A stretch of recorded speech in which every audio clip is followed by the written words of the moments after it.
नमस्कार, आप देख रहे हैं इंडिया वॉइस। मैं हूं आपके साथ साक्षी केसरी। शुरुआत करेंगे उस खबर से जिस पर सबकी नजरें टिकी हुई हैं और इंतजार है कि आखिर योगी आदित्यनाथ शपथ ग्रहण कब करेंगे, जिसको लेकर के अब तस्वीर थोड़ी साफ होती हुई नजर आ रही है। आपको बता दें कि योगी आदित्यनाथ के शपथ ग्रहण को लेकर के तैयारियां तेज कर दी गई हैं। 20 मार्च तक शपथ ग्रहण की तैयारियों को पूरा कर देने का निर्देश भी दे दिया गया है। शपथ ग्रहण समारोह के में विपक्ष को भी न्योता दिया जाएगा। सोनिया गांधी, राहुल गांधी, प्रियंका गांधी को भी न्योता भेजा जाएगा। तो वहीं सपा प्रमुख मुलायम सिंह यादव, बसपा प्रमुख मायावती, सपा प्रमुख अखिलेश यादव को भी न्योता दिया जाएगा। बीजेपी की ओर से योजनाओं के लाभार्थी भी शपथ ग्रहण में शामिल होंगे। शपथ ग्रहण की तैयारियां जोरों पर हैं और सूत्रों के हवाले से यह भी जानकारी मिल रही है कि 21 मार्च को शपथ ग्रहण समारोह किया जाएगा और 20 मार्च तक आदेश दे दिए गए हैं कि सभी तैयारियां पूरी कर ली जाएं। तो वहीं विपक्ष के खेमे से भी सभी बड़े नेताओं को न्योता भेजा जाएगा बीजेपी की ओर से योगी आदित्यनाथ के शपथ ग्रहण समारोह में। चूंकि अभी कार्यवाहक मुख्यमंत्री के तौर पर काम कर रहे हैं योगी आदित्यनाथ और शपथ ग्रहण करेंगे मुख्यमंत्री के तौर पर और उसके बाद एक बार फिर से प्रदेश की कमान संभालेंगे मुख्यमंत्री के तौर पर कार्यवाहक सीएम योगी आदित्यनाथ। तमाम तैयारियां प्रशासन की तरफ से की जा रही हैं, जोरों शोरों पर तैयारियां हैं। भव्य तरीके से समारोह का आयोजन किया जाएगा। ये शपथ ग्रहण समारोह भव्य तरीके से किया जाएगा। तो योगी आदित्यनाथ के शपथ ग्रहण को लेकर के तैयारियां तेज हो गई हैं और इकाना स्टेडियम में कार्यक्रम का आयोजन किया जाएगा, जिसको लेकर के तैयारियां तेज कर दी गई हैं।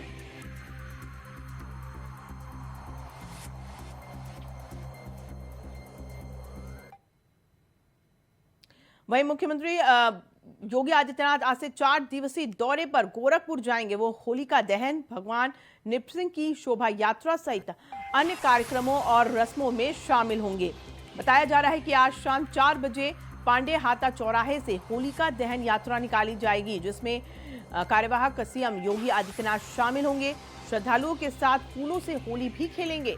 यात्रा में देवी देवताओं की झांकियां और बैंड भी शामिल होंगे। उसके बाद सीएम योगी आदित्यनाथ गोरखनाथ मंदिर में रात्रि विश्राम करेंगे।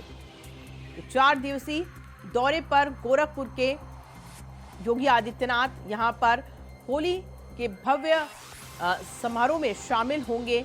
होली के इस पावन पर्व पे गोरखपुर में मौजूद रहने वाले हैं कार्यवाहक मुख्यमंत्री योगी आदित्यनाथ। चूंकि उनका ये गृह क्षेत्र है, कर्म क्षेत्र है, तो ऐसे में गोरखपुर में 4 दिन बिताने वाले हैं कार्यवाहक मुख्यमंत्री योगी आदित्यनाथ। बताया जा रहा है कि दोपहर 1:30 बजे गोरखपुर पहुंच जाएंगे योगी आदित्यनाथ। होलिका दहन शोभा यात्रा में शामिल होंगे और ये शोभा यात्रा पांडे हाता से निकाली जाएगी, जिसमें शिरकत करने वाले हैं योगी आदित्यनाथ। 4 दिन गोरखपुर के दौरे पर सीएम योगी आदित्यनाथ।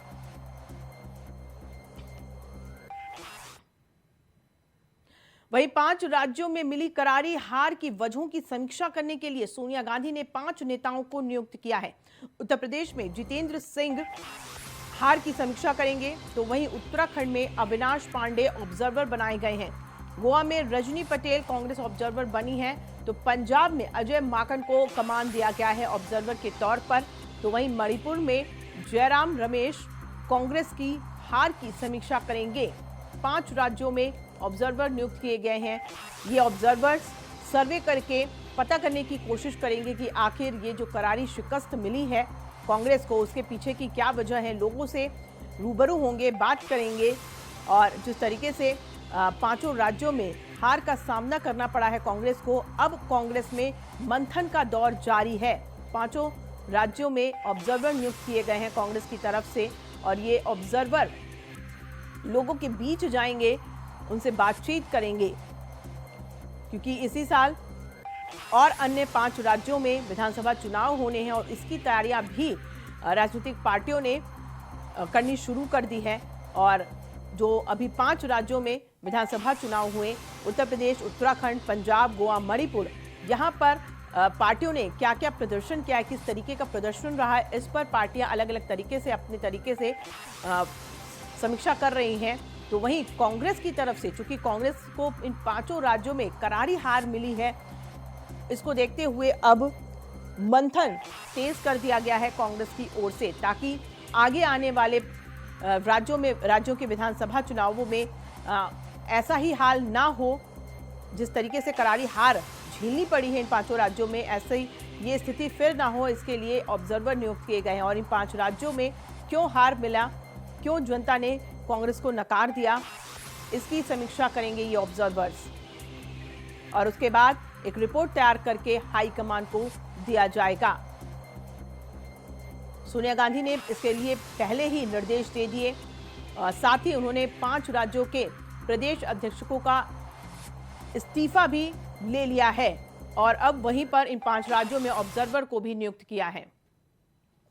वहीं आपको आगे बढ़ते हुए बता दें कि उत्तर प्रदेश में स्थानीय एमएलसी चुनाव में नामांकन की तारीख को निर्वाचन आयोग ने 2 दिन बढ़ा दिया है। अब 21 मार्च तक नामांकन किया जा सकेगा।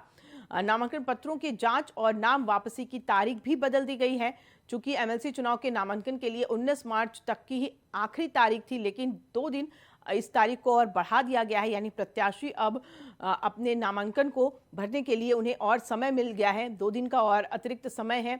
21 मार्च आखिरी तारीख रखी गई है चुनाव आयोग की तरफ से। तो वहीं 29 सीटों पर 21 मार्च तक प्रत्याशी नामांकन कर सकेंगे। चूंकि होली का त्यौहार है और ऐसे में सारे कामकाज सरकारी कहीं ना कहीं ठप रहते हैं, लोग होली के उत्सव में बिजी हो जाते हैं। तो शायद इसी को देखते हुए चुनाव आयोग की तरफ से ये बड़ा फैसला लिया गया। चुनाव आयोग ने 2 दिन और बढ़ाते हुए 21 मार्च तक आखिरी नामांकन का तारीख तय कर दिया है।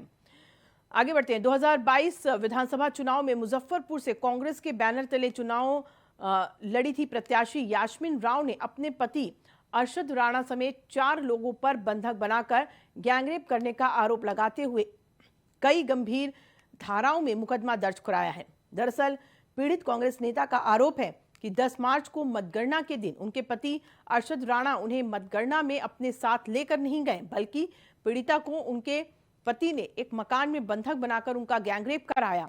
वहीं अपने ऊपर लगे आरोपों को लेकर पीड़ित कांग्रेस नेता के पति अरशद राणा ने एसएसपी मुजफ्फरनगर से मुलाकात करके अपना पक्ष भी रखा। मामले की गंभीरता को देखते हुए पुलिस ने मंगलवार की शाम पीड़िता के पति अरशद राणा और उनके मामा शहजाद ड्राइवर समीर मलिक और जहांगीर के खिलाफ कई धारा में मुकदमा दर्ज करके आगे की कार्रवाई शुरू कर दी है।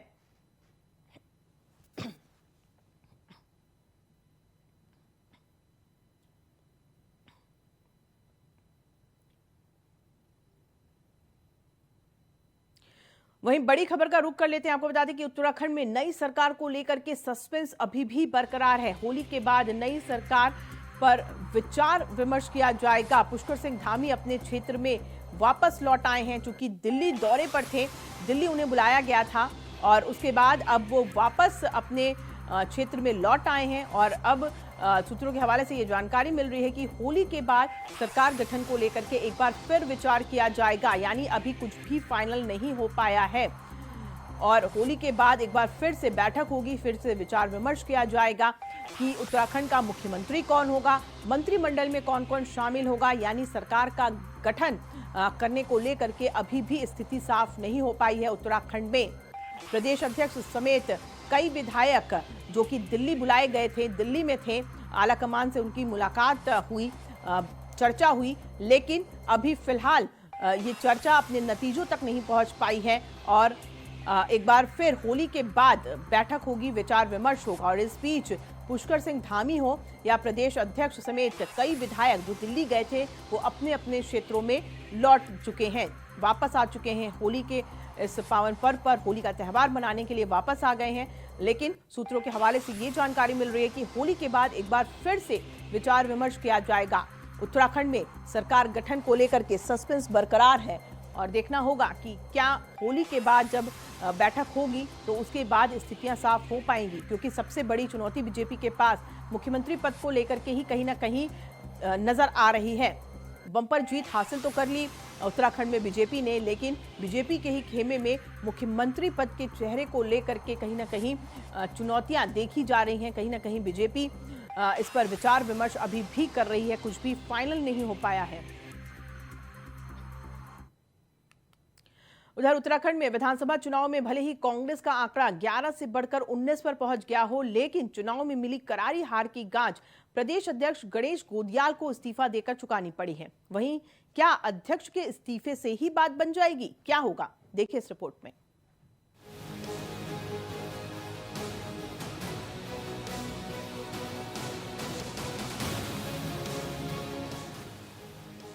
चुनाव से पहले कांग्रेस नेता सरकार बनाने का दावा कर रहे थे, तो वहीं पार्टी के नेता गुटबाजी पर काबू पाने का दम भर रहे थे। पर इन दावों की सच्चाई 10 मार्च के दिन खुल गई। कांग्रेस नेता के दावे धरे के धरे रह गए। 2022 के चुनाव में बहुमत का दावा करने वाली कांग्रेस को 19 सीटों से संतोष करना पड़ा, जिसकी कीमत कांग्रेस प्रदेश अध्यक्ष गणेश गोदियाल को इस्तीफा देकर चुकानी पड़ी। इस इस्तीफे के साथ पार्टी में एक नई बहस शुरू हो गई। मथुरा दत्त जोशी का कहना है कि विधानसभा चुनाव सामूहिक नेतृत्व में लड़ा गया, फिर नैतिकता के आधार पर केवल प्रदेश अध्यक्ष ही क्यों अपना इस्तीफा सौंपे?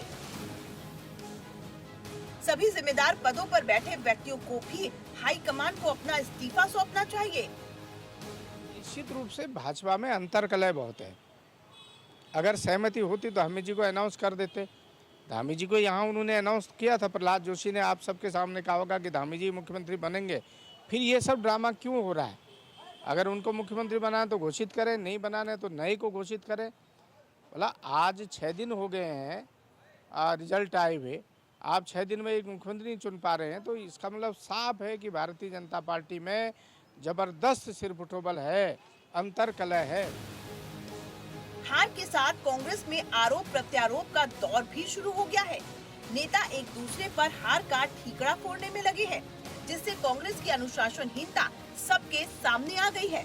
पर इसके बावजूद कांग्रेस नेता इसे सामान्य घटना मान रहे हैं और इसे पार्टी के लोकतंत्र से जोड़ रहे हैं।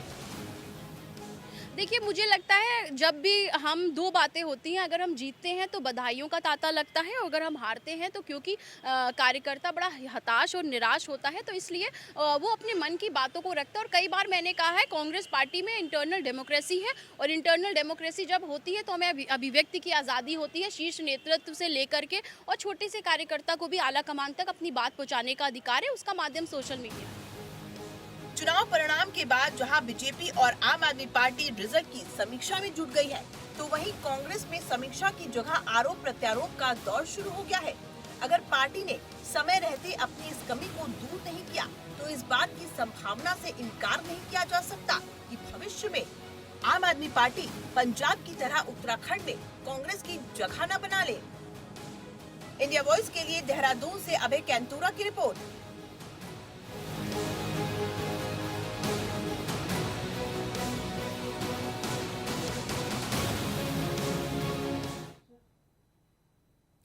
आगे बढ़ते हुए अब बात कर लेते हैं रूस यूक्रेन के बीच छिड़े युद्ध की। जी हां, क्योंकि यूक्रेन पर रूसी हमले का आज 22वां दिन है। यूक्रेन के कई शहरों में रूसी सेना के हमले अभी भी जारी हैं। यूक्रेन की राजधानी कीव में रूसी सेना की बमबारी जारी है। रिहायशी इलाकों में रूसी सेना लगातार हमला कर रहा है। यूएन सुरक्षा परिषद ने आज आपात बैठक बुलाई है, क्योंकि 22वां दिन है जब रूस और यूक्रेन के बीच लगातार जंग जारी है।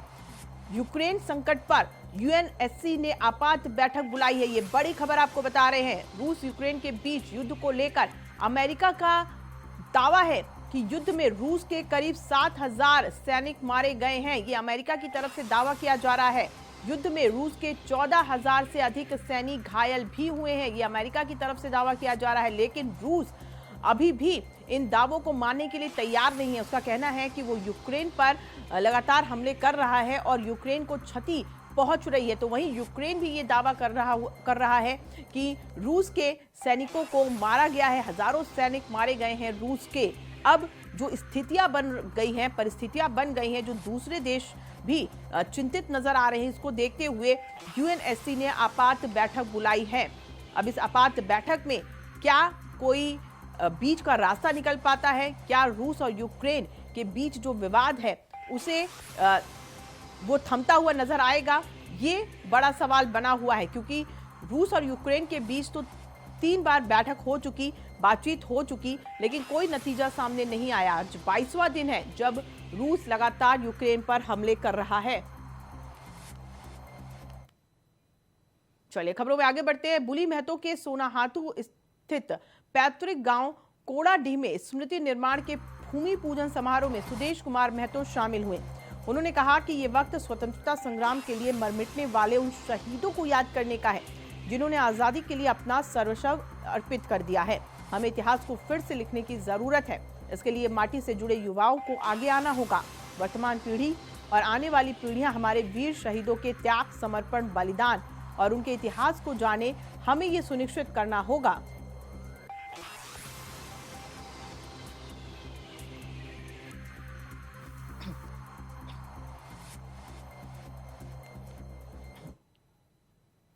झारखंड के राष्ट्रीय ओबीसी मोर्चा के गठबंधन सरकार पर वादा खिलाफी का आरोप लगाते हुए होली नहीं मनाने का निर्णय लिया गया है। राष्ट्रीय ओबीसी मोर्चा के प्रदेश अध्यक्ष ने कहा कि राष्ट्रीय ओबीसी मोर्चा लंबे अरसे से ओबीसी समुदाय के लिए आरक्षण की मांग को लेकर आंदोलन करती रही है, लेकिन आंदोलन के प्रभाव से मुख्यमंत्री सिर्फ आरक्षण देने की आश्वासन देते आए हैं, लेकिन उन्हें अभी तक ओबीसी आरक्षण नहीं दिया है।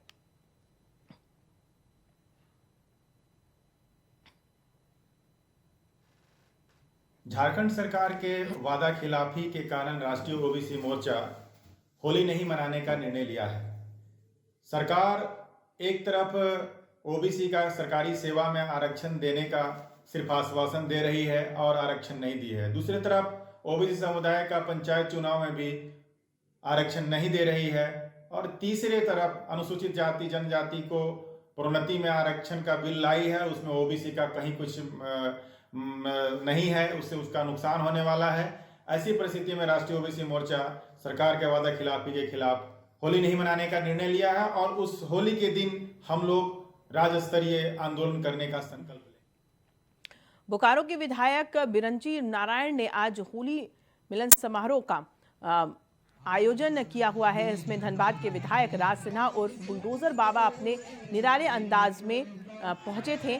चूंकि कल भी इस तरीके का आयोजन किया गया, ये तस्वीरें आपको दिखा रहे हैं कल की, जहां पर होली समारोह का आयोजन किया गया था और बुलडोजर बाबा अपने निराले अंदाज में पहुंचे। वो जेसीबी मशीन पर सवार होकर कार्यक्रम में पहुंचे और जेसीबी से ही अबीर की बारिश की गई। इसके बाद दोनों विधायकों ने होली के गीतों पर ठुमके लगाए। वहीं इस दौरान बिरंची नारायण ने झारखंड सरकार पर तंज कसते हुए कहा कि जिस प्रकार ये सरकार विकास अवरुद्ध कार्य कर रही है, वो अल्पसंख्यक तुष्टीकरण का काम कर रही है। निश्चित रूप से आने वाले दिनों में जब 2024 में बीजेपी की सरकार बनती है तो इन सब पर बुलडोजर चलाने का काम किया जाएगा।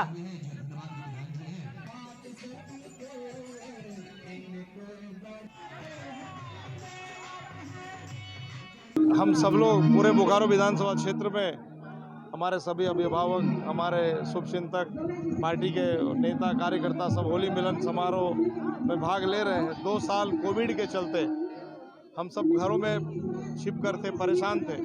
प्रभु से प्रार्थना करता हूं कि जो कोविड गया है वो फिर लौट के ना आए। होली में हम अपने अहंकार को त्याग कर सबको गले लगाएं। ये रंगों का त्यौहार है, सबके जीवन में खुशियों से भर दे भगवान, सबकी झोली खुशियों से भरे, यही शुभकामनाएं होली के अवसर। जिला मुख्यालय बिहार शरीफ के लहेरी थाना क्षेत्र पटेल नगर में रात हार्डवेयर के गोदाम में अचानक आग लग गई। आग की खबर सुनकर फायर ब्रिगेड की टीम मौके पर पहुंची और आग पर काफी मशक्कत करने के बाद काबू पाया गया। भैंसासुर निवासी राजेश कुमार के गोदाम में ये घटना हुई, जिसमें लाखों का नुकसान बताया जा रहा है, लेकिन अनुमानित राशि 50 लाख के करीब बताई जा रही है। दुकान संचालक ने बताया कि गोदाम में रैक निर्माण का काम हो रहा था। वेल्डिंग मजदूर देर शाम में काम खत्म करके लौट गए थे। देर शाम एकाएक गोदाम में आग लग गई। गोदाम से आग का गुब्बार निकलने लगा, लेकिन घटना के कारणों का अभी तक पता नहीं चल सका है कि आखिर किन कारणों से ये आग लगा है। लेकिन ये तस्वीरें बयां कर रही हैं कि अचानक से इस गोदाम में जिस तरीके से आग लगा, लाखों रुपए का सामान जलकर खाक हो गया। हार्डवेयर की ये गोदाम जहां पर वेल्डिंग का काम करके मजदूर अपने घर जा चुके थे, इसलिए गनीमत है कि किसी जानमाल का नुकसान नहीं हुआ, लेकिन वहां पे रखा हुआ सारा सामान जलकर राख हो गया।